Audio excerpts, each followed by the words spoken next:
Sadarghat two জঙ্গল। এই জঙ্গল কোন জঙ্গল? বর্ডারের জঙ্গল। এবং ভারত বাংলাদেশ সীমান্ত অঞ্চলে যে আবার একটু ব্যবসা বাণিজ্য হচ্ছে, যারা দালাল মানে মালামাল পাচার করে, চোরা কারবারি করে এবং মানুষও পাচার করে, তাদের আবার যে ব্যবসা হচ্ছে সেটা বোঝা যাচ্ছে।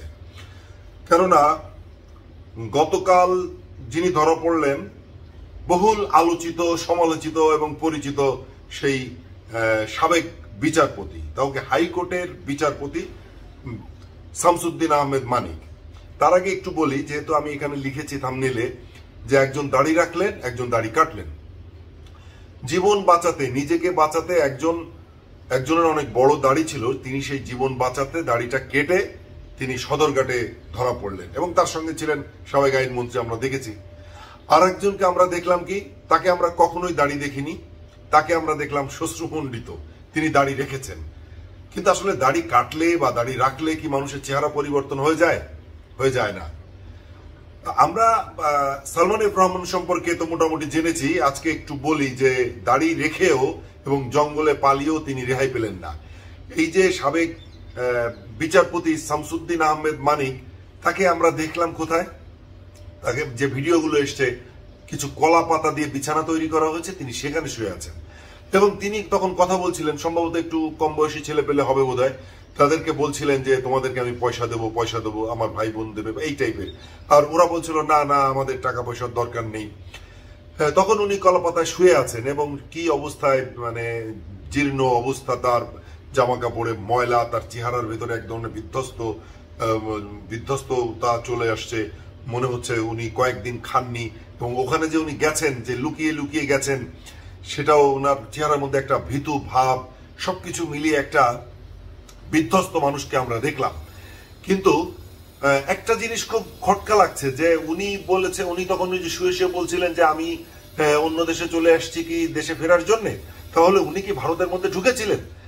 কিন্তু আমার কাছে যেটা মনে হয়েছে যে উনি, হতে পারে এটা আবার নাও হতে পারে, কিন্তু আমার মনে হয়েছে উনি আসলে সম্ভবত ভারতের ভেতরে ঢুকতে পারেননি। উনার এই অপ্রকৃতস্থ ভাব দেখে তার সঙ্গে বোধহয় কিছু যারা চোরা কারবারি দুষ্টু লোকজন, তারাও একটু খেলা খেলেছে। এমনটা হতে পারে যে তাকে এক জায়গায় শুয়ে দিয়েছে, হয়তো বলেছে এই যে আপনি ভারতের মধ্যে চলে এসছেন। এটা হতে পারে। উনি হয়তো মনে করেছেন যে হ্যাঁ আমি এখন নিরাপদ, একটু পরেই সকাল হবে বা তখন যাব, এটা হতে পারে আর কি। এবং দেখেন, ওনার কাছে প্রায় 60-70 লক্ষ টাকা ছিল।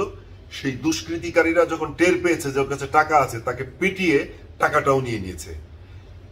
এই কথাগুলো তো আসলে দেখেন সারা পৃথিবীর মানুষ দেখছে যে একজন বিচারপতি ছিলেন তিনি, তাও কি হাইকোর্টের বিচারপতি, তিনি চোরের মতন করে গেলেন, ধরা পড়লেন এবং তাকে গলায় হাতে দড়ি দিয়ে বেঁধে রাখা হয়েছে। এবং তারপরে চেয়ারে যখন, তবে বিজিবির সদস্যরা তার সঙ্গে অনেক ভালোভাবে কথা বলেছে, এটা দেখলাম যে তারা বলছিল স্যার ভয় নেই, স্যার করেই কথা বলছিল। এবং কিছু বিক্ষুব্ধ মানুষের হাতে তারা তুলেও দেয়নি, সে ব্যাপারে তারা অনেক সতর্ক ছিল, এটি একটি ভালো দিক। কিন্তু যেটি হচ্ছে যে তিনি এত টাকা নিয়ে গেলেন, মানে উনি, মানে এটা বোঝা যাচ্ছে না জীবন বাঁচানোর জন্য মানুষ কত কি করে। তো যেটা বলছিলাম যে একজন বিচারপতি ছিলেন যিনি, তার আজকে এই অবস্থা। তো আসলে সবাই যেটা বলছে, আমিও সেটা বিশ্বাস করি, সেটা হচ্ছে যে কর্মফল। আমি আজকে যেটা করব সেটা আমি কালকে পাবো, কালকে না পেলে পরশু পাবোই পাবো। তো এই যে বিচারপতিকে নিয়ে কম আলোচনা তো হয়নি, ওনাকে নিয়ে আমি অলরেডি আমার এই চ্যানেলে আরো 2টো ভিডিও আছে, যদি আপনারা দেখতে চান তো দেখতে পারেন। এবং এই বিচারপতিকে তার কাছে পাসপোর্ট পাওয়া গেছে, 2টো পাসপোর্ট, একটা ব্রিটিশ পাসপোর্ট আর বাংলাদেশি পাসপোর্ট তো আছেই। তার মানে তিনি ছিলেন ব্রিটিশ নাগরিক। তাহলে কি এটাও ধরতে পারি যে উনি ঢাকা থেকে যখন পালিয়ে যান, তখন তিনি নিশ্চয়ই ইংল্যান্ডের যে এম্বাসি আছে, ব্রিটিশ এম্বাসিতে তো উনি আশ্রয় চেয়েছিলেন, সম্ভবত উনি আশ্রয় পাননি, এম্বাসি তাকে রিফিউজ করেছে। তো এই হচ্ছে অবস্থা।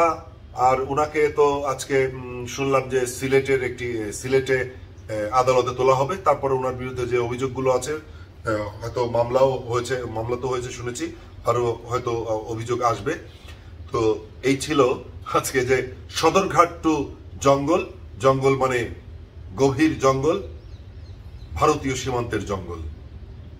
সবাই ভালো থাকবেন, সুস্থ থাকবেন।